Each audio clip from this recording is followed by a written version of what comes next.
정말 다행인 게 뭐냐면 지금 간다요가 정말 다행히도 틀렸습니다. 너무나 다행히 간다요가 틀린 게 있어요. 권력으로 읽는 세계사 절찬 판매 중.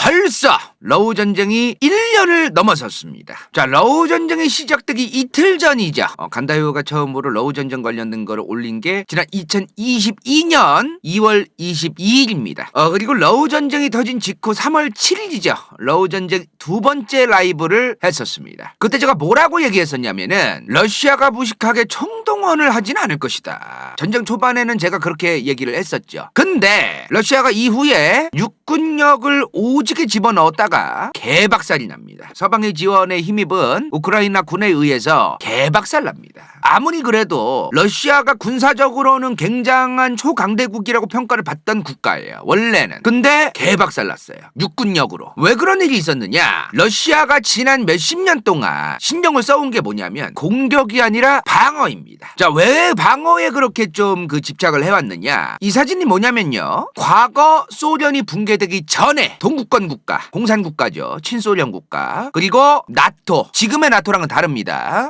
당시 옛날 냉전 때의 나토예요. 근데 이게 어떻게 변하죠? 이렇게 변합니다. 엄청나게 많은 국가들이 러시아로 동진을 하고 있습니다. 점점 동쪽으로 가는 거예요. 소련이 붕괴된 이후입니다, 이게. 그래서 러시아가 지난 몇십 년 동안 신경을 써온 게 뭐냐면 방공망입니다. 방공이 뭐야? 군대 갔다 오신 분들은 아시죠? 적의 미사일이라던가 적의 전투기라던가 이런 게 오는 걸 방어하는 체계, 그게 이제 방공이죠. 이런 거에 특화가 되어 있어요, 러시아가. 지금 실제로 러시아의 방공망 체계, 미사일이라던가 이런 거를 터키도 구매를 하고 있고 하물며 우크라이나도 구매를 하고 있습니다. 러시아산 방공망 미사일 체계가 꽤 괜찮거든요. 그거는 무시할 수 없습니다. 러시아가 이번에 실제로 육군력이 박살났고 등신같이 싸운 게 팩트고 사실이고 개처발린 건 맞지만 그렇다고 해서 하나부터 열까지 전부 다 뭐 그렇게 평가해서는 안 되는 거죠. 뭐 우크라이나가 잘 싸우니까 러시아 모스크바까지 쳐들어갈 수도 있다. 그거는 비현실적인 말이에요. 러시아는 옛날부터 전쟁 진짜 더럽게 못했어요. 이게 뭐요? 옛날에 나폴레옹이 러시아 갔다가 개처발리고서 지금 돌아가는 길이죠. 옛날에 나폴레옹 전쟁에서 러시아가 나폴레옹을 상대로 이긴 것도 디버프빨이야. 디버프빨. 옛날에 저 인간 2차 세계대전 때 소련군한테 개박살나죠. 저것도 뭐야? 디버프빨이다.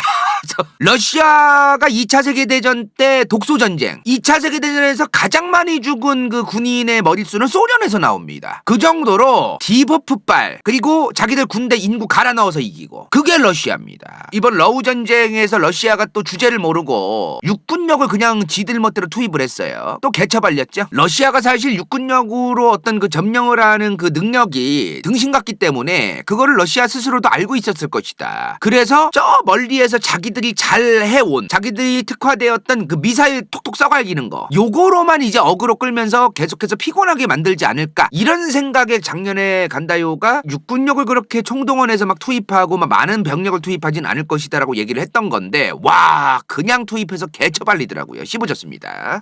러시아의 엄청난 실책이죠, 그거는. 간다요가 작년 2022년부터 2023년까지 총 러우 전쟁과 관련된 영상을 올린 게 몇 개나 되냐면 한 30개 조금 넘습니다. 가장 핵심적인 영상이 뭐냐면 작년 2월 26일에 라이브 했던 영상이죠. 전쟁 터지고 이틀 뒤입니다. 러우 전쟁은 길게 갈지도 모른다. 그리고 작년 3월 22일에 러시아는 전쟁에서 져도 진 게 아닐 것이다. 이 두 가지 편이 가장 핵심 영상이었어요. 이 두 가지의 내용이, 주요 내용이 뭡니까? 그리고 저 두 영상뿐만 아니라 간다요가 작년 내내 주로 핵심적으로 얘기했던 내용이 뭐예요? 첫 번째, 우크라이나는 나토 가입을 하지 못할 것이다. 그리고 미국은 우크라이나가 나토 가입을 못할 것을 이미 알고 있었을 것이다. 세 번째, 터키는 미국과 우크라이나에게 정말 어려운 국제정치적인 상황을 만들어내고 있다. 지금 나토 가입, 스웨덴, 핀란드 가입 신청 작년에 했습니다. 그죠? 현재 핀란드 나토 가입했습니까? 스웨덴 나토 가입 됐습니까? 터키가 반대하고 있어서 아직도 못하고 있습니다. 지금. 자, 여기서 분명히 해야 돼요. 터키를 무슨 사람으로 생각하지 마세요. 그냥 국가예요, 국가. 국가는 일반적인 평범한 사람들이 생각하는 것처럼 행동하지 않습니다. 대부분 대부분 피도 눈물도 없이 아주 전략적으로 생각을 하고 자기 국가의 이익을 아주 전략적으로 계산기를 두들겨서 선택해요. 국제정치 행위를. 터키가 무슨 행동을 하느냐는 다 그런 것 때문에 자기들도 행동할 거 아닙니까? 터키는 이번 러우 전쟁뿐만 아니라 서방 진영 국가와 중국이나 러시아의 갈등 사이에서 이번에 봤지? 미국, 유럽 니네들 봐봐. 우리 졸라 중요한 나라야. 반대로 중국, 러시아한테도 봐봐 니네 지금 유럽이랑 미국을 상대로 싸우잖아. 너네한테도 나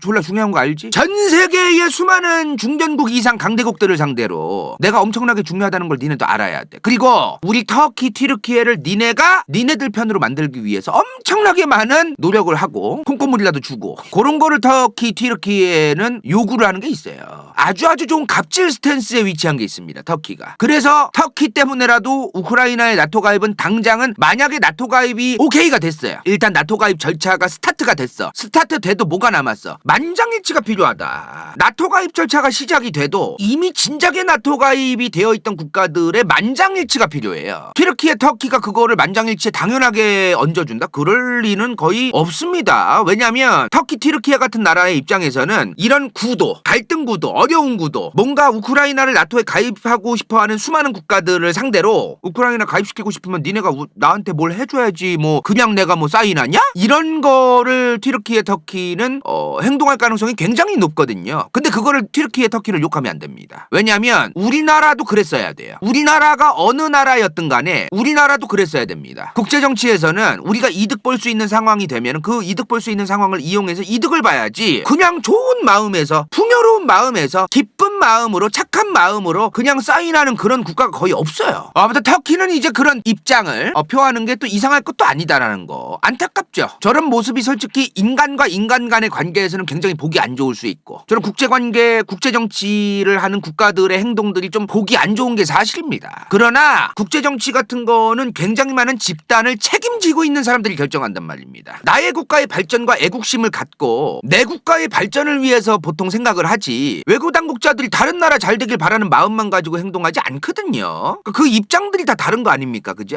이런 것도 우리가 좀 이해해줄 필요가 있어요. 그리고 문제가 뭐냐면 러우 전쟁은 장기적으로 갈 것이다. 이미 저 얘기하자마자 간다요가 욕을 많이 먹었어요. 무식한 새끼. 사상 보는 눈깔도 없는 새끼.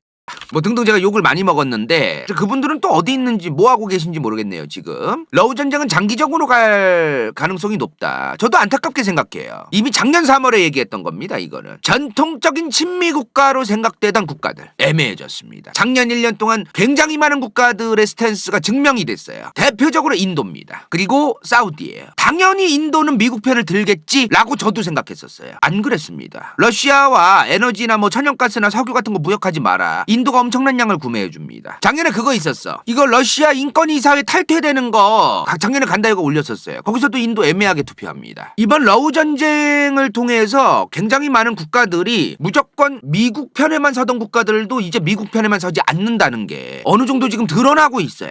그래서 이런 상황들을 종합해 볼 때 이거는 러시아가 제재를 받을 때 받더라도 그 제재의 효과가 굉장히 떨어질 것이다. 러시아가 경제 제재 받고 엄청나게 경제적인 압박을 받으면 결국에 전쟁을 오랫동안 수행할 수 없잖아요. 그 러시아가 이렇게 되면은 제재를 받으면은 박살이 나겠구나 이런 생각을 저도 갖고 있었는데 문제는 그렇지 않단 말입니다. 많은 국가들이 무조건 미국 편에 안 서고 이제 러시아나 중국과 가까워지고 이런 것들이 드러났기 때문에 장기전으로 갈 수밖에 없을 것이다. 러시아의 힘을 빼는 게 좀 쉽지 않을 것이다. 이런 얘기를 제가 작년에 2월 26일에 했었어요. 러우 전쟁이 시작되고 이틀 뒤죠. 그러자마자 수많은 욕을 처먹기 시작합니다. 내 다음 러뽕, 넌 러뽕, 그냥 러뽕, 안 들려 러뽕. 굉장히 많은 국제정치학자들이 러뽕이 되고 간다요도 러뽕이 되고 우리나라에서 국제정치 얘기를 하면은 말 안 통하는 사람이 이렇게 많았구나라는 거를 안타까운 현실을 실감하게 된 그런 작년이 아니었는가. 그것 때문에 올해 이제 국제정치랑 세계사 이제 더러워서 안 올려야지 하다가 그래도 안 올리는 건 좀 선 넘는다 싶어가지고 다시 올리기 시작하려고 이렇게 또 시작을 하게 됐네요. 이 말을 하는 이유는요. 오늘 저 러뽕이라고 저한테 지랄한 사람들이 문제다 이게 중요한 게 아니라 저 따구로 감정적 정책적으로 입에서 똥 뱉는다고 해서 돌아가는 세상이 아니라는 겁니다. 그런 세상이 절대 아니라는 거예요. 이 지구는. 자, 간다요가 만약에 틀렸다고 치자고. 자, 러시아가 졌어. 장기전이 안 갔어. 그래도 감정적으로 얘기하면 안 되는 거예요. 러우 전쟁이 빨리 끝나면 지들이 맞았고 뭐 인과응보고 러시아는 뭐 어쩌고 저쩌고 그런 말도 안 되는 소리 하는 사람들이 있는데 국제정치는 그렇게 돌아가지 않습니다. 애초에.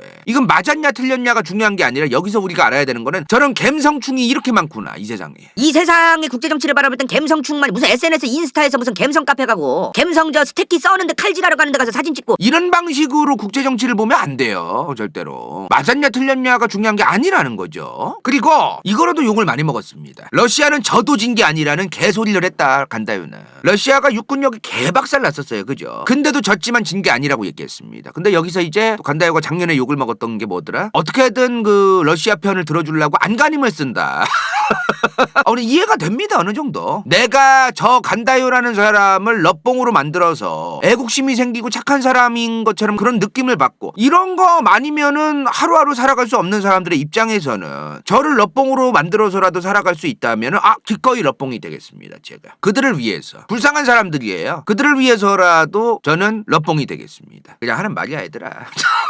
간다요가 러시아가 져도 진 게 아니다. 왜 그 얘기가 나왔었죠? 결국 전쟁이 장기전으로 갈 것이다. 저는 이걸 확신했거든요. 전쟁이 장기전으로 가면은 지금 당장은 미국이든 유럽이든 우리나라든 간에 수많은 전 세계 국가들이 우크라이나를 응원하던 게 결국 전쟁 피로감 때문에 지겨워 저거 언제 끝나? 제 젤렌스키 쟤도 진짜 언제까지 무기 달라고 하고 진짜 지겨워 이런 여론으로 점점 변해갈 것이다 라고 제가 작년에 얘기한 바 있습니다. 아니나 다를까 지금 그렇게 되어가고 있어요. 최근 독일입니다. 2023년 2월 26일 작년이 아니에요. 며칠 전입니다. 23년 2월 26일에 독일에서 5만 명이 우크라이나에 무기 지원하면 안 된다는 반대 시위를 합니다. 5만 명 적은 숫자 아니거든요. 지금 여러 가지 이유가 있겠죠. 지금 독일에서 저런 시위가 일어나는 게 우크라이나가 안타깝든 말든 간에 많은 유럽 사람들과 미국 사람들은 자기들도 지금 경제가 어렵습니다. 정말 다행인 게 뭐냐면 지금 간다요가 정말 다행히도 틀렸습니다. 너무나 다행히 간다요가 틀린 게 있어요. 이번 겨울 유럽은 정말 힘들 것이다. 너무나 다행입니다. 어느 때보다 따뜻한 기후 온난화인지 아니면 기후 변화인지 뭔 짓거리인지 모르겠지만 따뜻했던 겨울 유럽이었습니다. 그나마 다행이죠. 이거 다행을 다행이라고 얘기하면 안 되거든요. 지금 얼마나 지금 기후가 이상해가지고 저렇게 된 겁니까 지금. 그나마 저 겨울에 유럽이 덜 힘들었어서 시위가 덜 거세게 일어난 것이다. 전 그렇게 생각해요. 만약에 이번 겨울에 유럽이 더 춥고 힘들었다면 지금 이번에 독일 5만 명 시위 10만 명 50만 명 됐을 수도 있습니다. 그나마 덜 추워가지고 저랬을 것이다. 원달러 요동치고 미국 연준 파월 이리 갔다 저리 갔다 아주 뭔 말을 하는지도 모르겠고 유럽 내부의 여론들이 이리 갔다 저리 갔다 하고 미국의 공화당 쪽에선 지금 우크라이나에 공짜로 지원하는 거 막아야 된다. 지금 이런 상황이 작년 1년을 거치면서 왔습니다. 유럽에서도 경제적인 상황 때문에 우크라이나 지원 그만하고 러시아랑 우리는 우리들끼리 외교적으로 빨리 협상해야 된다. 전쟁 빨리 끝내야 된다. 독일 같은 데서는 지금 이런 여론이 벌써부터 들끓기 시작하고 있고 너무너무 복잡한 상황이에요. 지금 오늘 러우 전쟁 1주년 특집 라이브인데요. 너무나 안타깝습니다. 지금 우크라이나 국민들도 지금까지 반대로 러시아 군인들도 지금까지 몇 명이 죽었는지 그 수를 헤아릴 수가 없어요. 우리는 우크라이나의 민간인 군인, 러시아의 군인 전부 다 불쌍하고 가엾게 생각해야 됩니다. 우선 우크라이나 군인과 국민들 너무나 불쌍하고 안타깝습니다. 제대로 국제정치와 외교에 대해서 제대로 된 노력과 대비를 하나도 거의 안 했다라고 봐야 돼요. 우크라이나는. 그 비난을 피해갈 수 없습니다. 젤렌스키 정부 이전이었던 포로셴코와 현재 젤렌스키 정부까지 외교적인 어떤 국제정치적 노력을 정말 거의 안 했다고 봐야 됩니다. 너무나 안 했어요. 이 얘기를 지금 전문가들도 입이 여기까지 나와가지고 지금 하고 싶은데도 못해. 왜? 돌 맞을까봐. 욕 처먹을까봐. 서울대 러시아 정치 가르치시는 교수도 럽봉이라면서 욕하는 대한민국 아닙니까? 어떻게 얘기를 합니까? 이 얘기를? 이미 지금 우크라이나 나토 가입 얘기가 2022년 이슈였죠. 이런 말도 안 되는 상황이 있었어요. 왜 이게 말도 안 되는 상황이냐? 미국과 우크라이나가 둘이서 같이 계속 앵무새처럼 나토 가입 이러는 거야. 그게 근데 수많은 국제정치학자들이 뭐라고 얘기했냐면 2008년부터 어려울 것이다라고 얘기했었어요. 자, 2008년 조지아 사태가 뭐냐? 조지 W 부시가 2008년에 루마니아에서 나토 회담에서 우크라이나 플러스 조지아의 나토 가입을 실제로 빨리 밀어붙여야 된다. 이런 얘기를 합니다. 그러자마자 러시아가 조지아를 침공해요. 그거 보자마자 조지아가 무조건 항복해요. 그거를 보고 이제 수많은 국제정치학자들은 생각을 한 거죠. 러시아가 우크라이나나 조지아까지의 나토 가입은 절대로 허용 안 하겠다는 거구나. 절대로 가만히 안 있겠다는 거구나. 그런 생각을 하게 된 거예요. 그래서 여기서 이 얘기가 나오는 겁니다.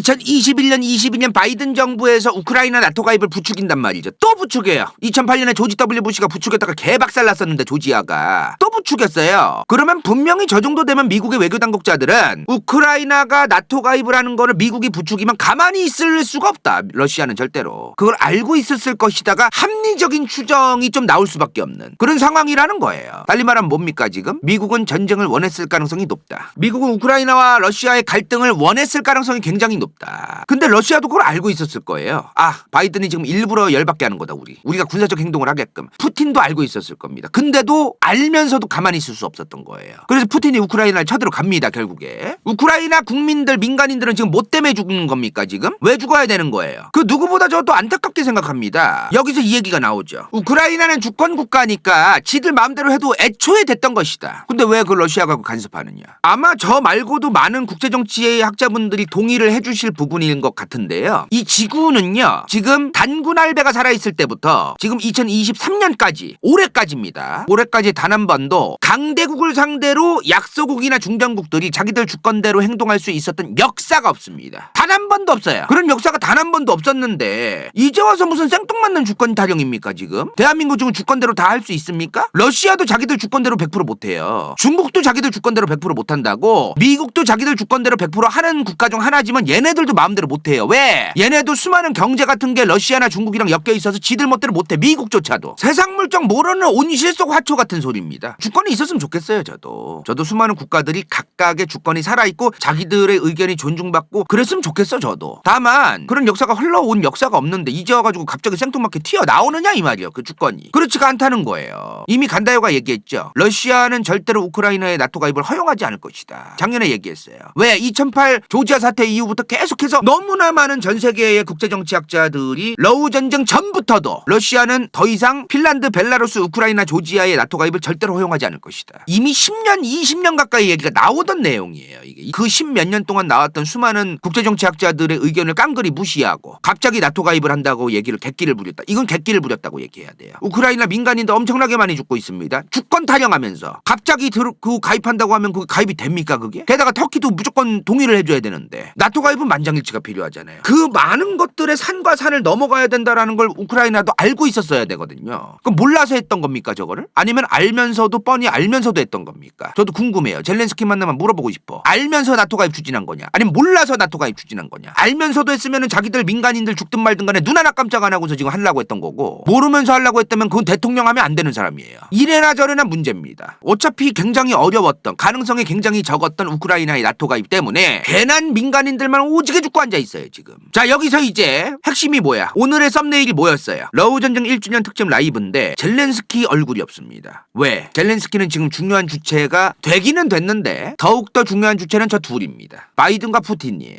미국이 얻은 게 뭘까? 미국은 얻은 게 있고 잃은 게 있죠. 유럽에서 강력한 반러시아 정서 여론을 형성시키는 거에 성공했습니다. 덕분에 굉장히 많은 유럽 국가가 미국이 중동아랍에서 친미 국가들을 쥐고 그 국가들과 미국이 주도하는 그 석유와 천연가스 유통망 체계에 굉장히 많은 유럽 국가들을 편입시키는 거에 점점 성공하고 있어요. 그리고 트럼프가 다 말아먹은 게 있는데 또 미국은 굉장히 많은 외교 당국자들이 트럼프 정부에 반대했습니다. 국제 정치를 너무 제대로 안 했거든요. Great America Again 이게 이제 슬로건 아닙니까 트럼프 정부의? 그거 이제 겉으로 볼 때나 그런 거지. 미국이 돈적인 엄청난 손해를 감수하면서라도 항상 지켰어야 되는 게 얼라이언스예요. 얼라이언스. 동맹이란 말이야. 동맹. 그 동맹이 점점 와해되고 유럽에서 미국을 신뢰할 수 없다. 한반도와 동북아시아의 일본에서조차 미국을 100% 신뢰할 수 있는 게 맞는가 이거. 갑자기 지금 방위비 분담금을 엄청나게 많은 양을 내라고 하질 않나. 트럼프가 다 박살내려고 하는 거야 이거를. 유럽에서조차도 지금 미국과의 동맹이 점점 느슨해져가고 그 느슨해진다는 게 뭘 의미하는 거예요? 그 사이에 러시아가 가만히 있겠습니까? 그 사이에 중국이 가만히 있겠습니까? 전 세계 1등 초패권 초강대국을 하려면 돈을 많이 써야 됩니다. 2등 3등 국가 같은 애들이 자꾸 살치거든요 그 사이에. 그래서 계속해서 굳건한 동맹을 유지하기 위해 돈을 펑펑 써야 돼요. 1등 국가는 원래 그렇습니다. 어쩔 수가 없어요 그게. 근데 바이든 정부에 봐서 러우 전쟁 덕분이라고 해야 되나요? 이걸 참 안타까운데 유럽에서 반러시아 정서가 더 강력해지면서 미국과의 동맹 관계가 더 굳건해져 가고 있는 게 있습니다. 근데 이거 반반입니다. 지금 러우 전쟁 때문에 유럽 같은 데서도 특정 여론을 러시아는 그냥 쌩까버리자 그런 여론이 실제로 있습니다. 꽤 많아요. 근데 일부러 우크라이나와 러시아가 전쟁을 일으키게 미국이 일부러 그랬구나. 지금 그 두 가지가 같이 있다고 봐야 됩니다. 여론이 지금. 그래서 미국이 원하는 만큼 유럽 국가들이 미국과의 굳건한 동맹을 원하는 그런 여론까지는 강력하게 가지는 않을 것이다. 세상을 절대로 감정적으로만 보면 안 됩니다. 주권 중요해요. 인권 중요해요. 그러나 2023년까지 단 한 번도 특정 약소국이나 중견 국가의 주권이 100% 보장되어 온 역사가 단 한 번도 없었잖아요. 우리는 우리의 주권을 보장받기 위해서, 지키기 위해서 현명하게 피해를 최소화하면서 노력을 해야 됩니다. 가만히 있다가 일본이 일제강점기 만들고 있는데 가만히 있다가 맞고 그것도 욕먹어야 된다는 거예요. 얘네가 쳐들어오는 거를 대비를 해야지. 가만히 앉아가지고 우리는 평화를 사랑하는데 쟤네가 우리 가만히 있는데 쳐들어왔으면 뭐 고구려는 신라 백제 그냥 안 쳐들어갔습니까? 뭐 이유 있어서 쳐들어갔어요? 백제랑 신라는 하물며 한반도 역사에서조차 가만히 평화구지라리 구간에 쳐들어갔었는데 무슨 그 생뚱맞는 소리입니까 도대체 그게. 국민의 생명을 담보로 일을 하는 정부가 왕이 현명하게 정말로 대비를 미리미리 해야지. 그거를 가만히 참았고서 우리는 평화를 사랑하는 민족이었는데 그냥 쳐들어왔다. 뭔 소리야 그게 도대체. 최근에는 러우 전쟁이라고 왜 부르냐. 저 새끼 러뽕이다. 우러 전쟁으로 불러야 된다. 무슨 말도 안 되는 거에 또 집착하지 않나. 조잡스럽게. 창피한 줄 알아야 됩니다. 얼마나 많은 사람이 죽고 있는데 지금 그딴 소리하고 앉아있어 지금. 아직까지는 러시아가 망해야 된다. 아니면 중국이 망해야 된다. 아니면 일본이 망해야 된다. 이런 여론이 우리나라에 좀 있습니다. 그죠? 뭐 전 세계적으로 있기도 해요. 어떻게 하면 이 국가를 망하게 할까를 궁리하는 사람들이 많은데 러시아 망하면, 중국 망하면 전 세계 경제고 뭐고 다 박살납니다. 특정 국가가 무너지면은 박살나면 기분 좋을 것 같죠? 그 후폭풍이 결국에 주변 국가로도 갈 겁니다. 지금 10년 넘게 문제가 되고 있는 지금 유럽 난민 사태 보세요. 왜 저렇게 된 거예요? 수많은 중동아랍의 국가들의 정부가 제대로 된 경제와 제대로 된 내부 정치를 못 해가지고 이 국가들이 제대로 내부 정치를 못한 게 여기까지 지금 넘어온 겁니다. 여기라고 안 그럴 것 같아요? 이런 것까지도 염두해서 항상 국제 정치를 해야 됩니다. 자, 앞으로의 러우 전쟁의 전개 과정, 요즘은 전문가분들이 러시아가 불리하지 않다 또 이런 얘기를 또 많이 합니다. 작년에는 안 하던 분들이 요즘은 또 그런 얘기가 또 나오고 있어요. 어쩌다 또 그렇게 바뀌었습니까? 아마도 요즘은 분위기 자체가 우크라이나 편을 안 들어도 욕을 좀 안 먹고 현실적인 얘기를 듣고 싶어하는 사람들의 니즈가 많아졌다라는 걸 판단하셔서 올해는 좀 그렇게 얘기하시는 게 아닌가 그런 생각이 들어요. 지금 굵고 짧게 러우 전쟁의 전망을 조금만 간략하게만 봅시다. 러우 전쟁 지금 종식을 바라는 나라들이 엄청나게 늘었습니다. 우리나라에서도 그런 사람들 많아졌고요. 유럽에서조차도 러우 전쟁 그냥 끝내자 빨리. 언제까지 무슨 우크라이나가 불쌍하고 자시고 간에 언제까지 지원만 해줄 거냐. 이런 여론이 점점 늘어나고 있습니다. 미국에서도 유럽에서도 우크라이나에 대한 무조건 지원이 이제 그만하고 지금 우리도 경제가 어려운데 언제까지 우크라이나 지원만 해줄 거냐. 둘째로 러시아라는 국가 비호감이고 맞는데 얘네랑 끝까지 쌩깔 수는 없는 것이다. 이런 얘기도 지금 나오고 있고요. 아무리 지금 미국이 자기들을 중심으로 그리고 미국이 자기들하고 친한 중동아랍의 석유나 천연가스 그 국가들을 모아서 새로운 석유 가스 유통망 체계를 재편하고 있다고 해도 아직도 그게 힘듭니다. 미국이 석유와 천연가스가 많이 나오는 건 사실이에요. 전 세계 1위가 될 수 있고 이미 1위를 한 적도 있고 미국이 천연가스와 석유에서 굉장한 엄청난 생산국가인 건 사실입니다. 다만 천연가스와 석유를 보급을 하려면 특히나 천연가스를 보급하려면 LNG선이 필요해요. 근데 LNG선 전에 더 필요한 게 있습니다. 일단 셰일 기업이 늘어나야 돼요. 그 다음 LNG 플랜트 액화 시설이 필요합니다. 이게 시간이 좀 걸려요. 이게 양 자체가 요 정도의 양이 나오려면은 그 기간이 꽤 걸립니다. 그 다음 LNG선이 와야 돼요. 바다 이동해야겠죠? 받는 국가도 지어야 돼요. 이거를 지금 오지게 짓고 있습니다. 지금 미국이든 유럽 국가들이든 이런 게 이제 좀 수반돼야만 저게 새로운 미국 중심의 석유 가스 유통망 체계가 재편될 수 있는 건데 향후 몇 년이 뭐예요? 한 5년 10년은 더 기다려야 될 거예요. 최소한 10년은 기다려야 될 겁니다. 10년 지나도 체감이 확실하게 될지도 몰라요. 사실 지금 젤렌스키가 자기들 지금 지원 안 해주는 국가들을 쓰레기 국가라고 막 몰아갔었어요. 작년에는. 근데 올해부터는 그거 오래가지 못할 겁니다. 쉽지 않을 겁니다. 그거. 우크라이나도 지금 적절한 시기에 빨리 휴전을 우크라이나가 영토적 손해를 감수하고서라도 어느 정도 적절한 시기에 휴전을 안 하면 계속해서 전쟁이 이어지겠죠. 뭐 그건 우크라이나의 선택입니다. 문제는 뭐냐면 지금 점점 전 세계적 여론이 우크라이나의 지원을 좀 끊고 줄이는 분위기로 흘러가고 있다는 거예요. 그러거나 말거나 젤렌스키 말대로 계속 버티면 됩니다. 사실 영토를 어떻게든 수복하고 크림반도까지 그리고 우크라이나 동부까지 굳이 뭐 그러고 싶으면 그래도 되는데 너무 많은 희생이 따를 거예요. 그러려면. 그리고 둘째로 러시아가 핵무기를 사용할 가능성이 점점 늘어나고 있다고 봐야 됩니다. 핵무기는 최후의 수단으로 봐야 되는데 러시아는 지금 푸틴의 지지율과 러시아의 존망이 달려있는 문제라서 현대전의 저 최후의 수단의 핵무기를 1945년 8월에 쐈던 나가사키 히로시마 원폭 이후에 그 다음 두 번째입니다. 이게 쏘면 아마 단계가 있을 거예요. 핵을 쏠지도 몰라 같은 여론을 만들려고 하겠죠. 근데 안 통해. 그리고 핵 실험을 할 겁니다. 우크라이나에 바로 쏘는 게 아니라 핵을 터뜨려 보는 거예요. 자기들 영토 안에서 북극해라던가 뭐 그런 데서 안 통하네. 그럼 객기를 부리고 이제 난리를 치고 이제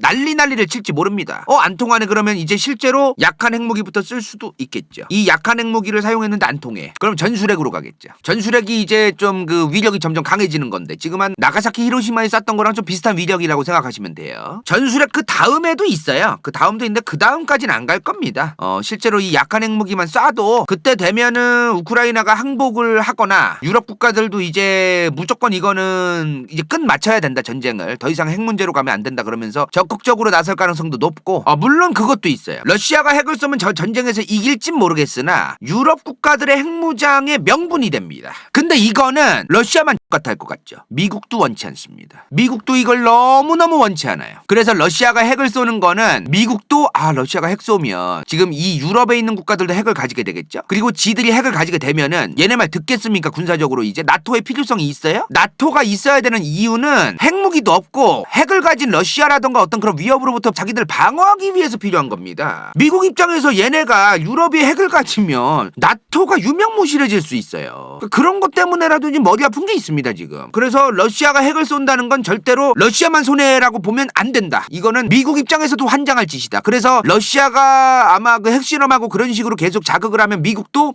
좀 적절한 시기에 끝내려고 할 수도 있어요. 내 생각에는 바이든 다음 선거가 언제죠? 24년이에요? 요걸 생각해보면 쉽겠어요. 전쟁이 끝나는 걸. 바이든이 재선하려면 이 두 가지를 절대로 포기할 수 없습니다. 바이든이 만약에 우크라이나 지원하는 거 끊어버리겠다고 했어요. 그러면 바이든 지지율에 도움될 게 없습니다. 반대로 인플레 해결 못해도 안 되잖아요 지금. 그러니까 아마 바이든의 재선까지는 좀 시간이 좀 많이 남았어요. 2024년이니까. 그래서 러시아 푸틴이 핵을 쐈을 때 핵을 쏘는 타이밍을 바이든의 어떤 다음 재선과 관련해가지고 전략적으로 결정할 가능성이 굉장히 높다. 그리고 우리가 지켜봐야 되는 게 뭐냐면은 미국의 내부 여론입니다. 미국은요 경제라던가 전쟁에 대해서 굉장히 냉담합니다. 국민들의 여론. 자, 한국전쟁 왜 1953년에 끝났어요? 트루먼 정부 때 난리를 쳤습니다. 국민들이 미국에서. 뭐 하려고 저 조만한 한반도에 있는 저 나라들을 위해서 군인들을 죽이고 앉아있냐. 그래서 아이젠하워가 끝냅니다. 아이젠하워의 당시 공약이 뭐였냐면은 내가 한국전쟁을 종결시키겠다가 대선의 공약이었어요. 저렇게 끝낸 겁니다. 방금 전까지 위대한 미국이 위대한 우크라이나를 지지하고 지원해준다 뭐 이런 얘기가 나오던 2022년 23년 아닙니까? 그 얘기 언제 쏙 바뀔지 모르는 겁니다. 저거. 베트남 전쟁 어땠어요? 왜 갑자기 철수했어? 이라크 전쟁 조지 W 부시가 일으켰다가 얼마나 욕처먹었습니까? 퇴임할 때 그렇게 지지율 박살난 대통령도 없었어. 미국에서 카터만큼. 얘는 어떨까요? 이 러우 전쟁은 어떻게 끝날까? 이것도 잘 생각을 해봐야 되지 않을까? 미국의 내부 여론도 우리가 고민을 해봐야 된다. 그리고 지금 제재가 문제입니다. 러시아에 대한 경제 제재. 처음에 2022년 초부터 경제 제재할 때 러시아 아마 마이너스 5% 이상, 최소 마이너스 5% 이상 경제 성장하게 만들 것이다. 2023년 초 한 달 전이죠. 2022 러시아 경제 성장률이 나왔어요. 마이너스 2.3%인가 2%인가 그럽니다. 제재에 실패한 겁니다. 사실상 이거. 그리고 러시아는 지금까지 경제 제재를 받으면서 버텨온 회피해온 역사가 다 합치면 50년이 넘어요. 미국과 소련 내 냉전일 때도 서로 경제 제재했던 거 아닙니까? 근데 그 경제 제재의 대상은 소련이 더 극심했었어요. 그거 버텨내다가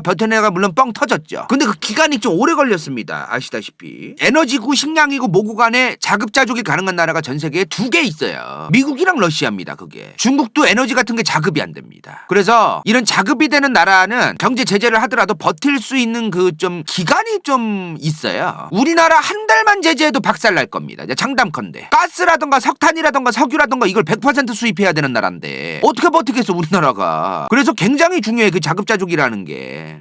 한 달이나 그래도 한 달 정도는 버티겠죠. 5일 봅니다. 요소수 몇 주도 못 버텼다. 러시아 같은 국가의 경제 제재를 가하는 거랑 우리나라나 일본이나 미국 같은 아니면은 지금 이미 선진화가 된 유럽 같은 나라를 때리는 거랑은 차원이 다릅니다. 그게 충격이 엄청난 차이가 있어요. 러시아도 충격이 없다는 건 아닌데 마이너스 2% 성장 이번에 러시아가 했댔어요. 우리나라가 2022년에 마이너스 2% 성장했다고 생각해 봅시다. 광화문에 촛불 시위 일어났을 겁니다. 네, 장담컨대. 그래서 러시아는 그 마이너스 성장을 하더라도 자급자족이 가능하고, 그리고 지금 뭐 여러분들도 언론 기사라든가 정보 같은 걸 보신 분들은 아시겠지만 화폐가 이동하는 어떤 그런 그 경로를 차단한 거 아닙니까, 미국이? 근데 들어보니까 이 중앙아시아 국가들을 통해 가지고 화폐가 지금 계속 오고 가고 있대요. 그리고 지금 러시아에서 전쟁 반대 시위자가 엄청나게 많았던 것처럼 지금 공영방송들이 뻥튀기를 하고 있는 게 있는데, 저도 이제 존경하는 권 작가님께서 그분이 이제 러시아에서 이제 박사를 따고 오셨잖아요. 그 러시아 모스크바라던가 현지에 있는 그 사람들의 여론을 좀 저희가 직접 물어봤어요. 그 실제 현실은 내부에 별로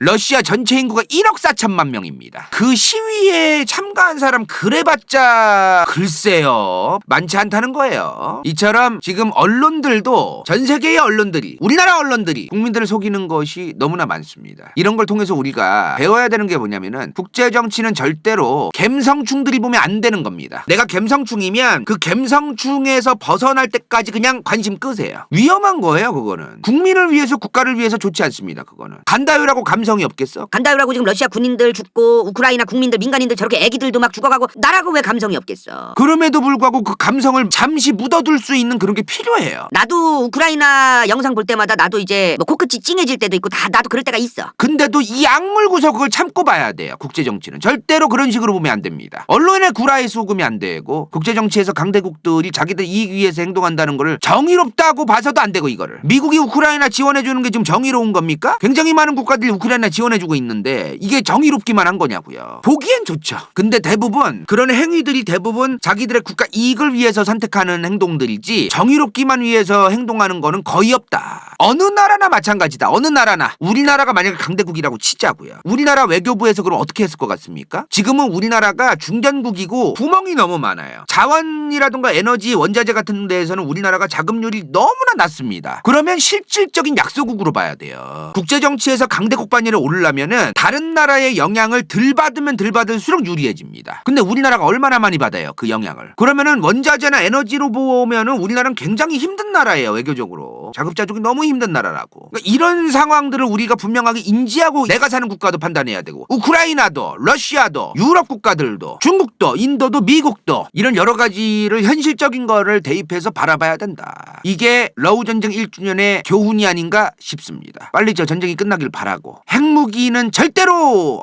터지지 않기를 바라는 인간 간다요입니다. 오늘은 여기까지. 자, 뭐 질문하죠. 이제 러우 전쟁 관련해서 오늘 방송에서 얘기 안 한 부분이라던가 궁금하셨던 거 그런 거 좀 해보도록 하죠.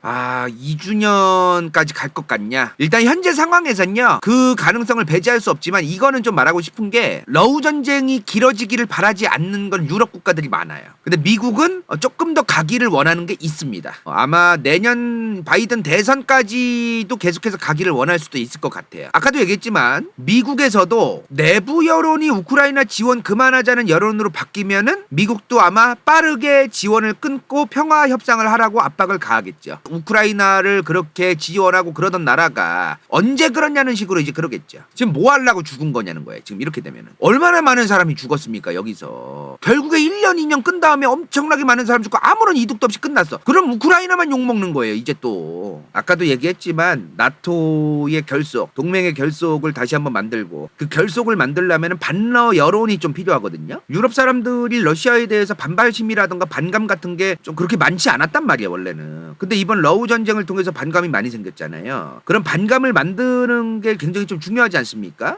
그런 반감을 만들기 위한 그 이유가 가장 컸을 것이다, 첫 번째로. 두 번째로는 동시에 이제 미국이 유럽에게 그 유통하는 천연가스 새로운 유통 체계 시스템 같은 거를 미국을 중심으로 만들려고 했을 가능성도 있다. 그 두 가지가 가장 큰 원인이 아닐까라고 저는 생각하는데, 다른 전문가분들도 다르게 또 생각하시니까 그렇게 좀 다른 전문가분들 얘기도 한번 들어보시죠. 형, 혹시나 러시아가 전략핵이나 전술핵을 쓰면 우리나라도 핵보유 명분이 생길까? 그러니까 그것 때문에 지금 미국이 머리 아픈 거라니까. 그러니까 내 생각인데 러시아가 그걸 과연 원할진 모르겠어요. 자, 러시아가 핵을 쐈어. 자, 유럽 국가들이 우리도 핵 만들재, 다른 국가들도 만들재. 아, 그러면 얘네 말 안 들을 텐데 한편 이럴 수도 있다. 이럴 가능성도 충분히 있다. 저는 그런 생각이 들어요. 그럼 미국은 진짜 X됩니다. 저거는. 러시아가 만약에 핵을 쏜다면 우리는 유럽 국가들을 상대로는 핵 공격을 할 생각이 전혀 없다라는 멘트를 치면서 우크라이나에 핵을 쏠 겁니다. 니네도 핵 가져. 우리도 핵 가지고. 그러면 이제 러시아 입장에서는 그 국가들에 대한 억지력, 아싸리 미국을 중심으로 유럽 국가들이 같이 힘을 합해서 계기잖아요. 그럴 바에는 유럽 국가들이 각각이 핵을 가져가지고 지금 다 같이 이제 분열되고 핵을 가진 국가들이 늘어나잖아요. 그러면 말을 안 들어먹어요. 다른 국가들하고 대화를 할 때. 러시아한테도 안 좋은 거지만 유럽 국가들이 핵을 가지는 게 미국이 더 안 좋은 거라면 러시아가 그걸 선택할 가능성도 있다고 저는 봅니다. 러시아가 질 시나리오는 없는 거임. 러시아의 경제 상태가 갑작스럽게 작살이 났어요. 그럼 러시아도 질 가능성이 있는 거죠. 러시아도 언제까지 버틸 수 있겠습니까? 아무리 자급자족이 된다 한들 경제가 너무나 급격하게 안 좋아지면은 러시아도 그거를 뭐 천년만년 버틸 수 있겠어요? 그건 아니잖아요. 자, 오늘은 여기까지 방송하죠. 자, 여러분들 오늘 또 재밌었습니다. 다음에 또 뵙도록 하겠습니다. 수고 많으셨습니다. 에크피. 이번 영상이 볼만했다면 좋아요와 구독, 재미없었다면 이건 재밌을지도 몰라.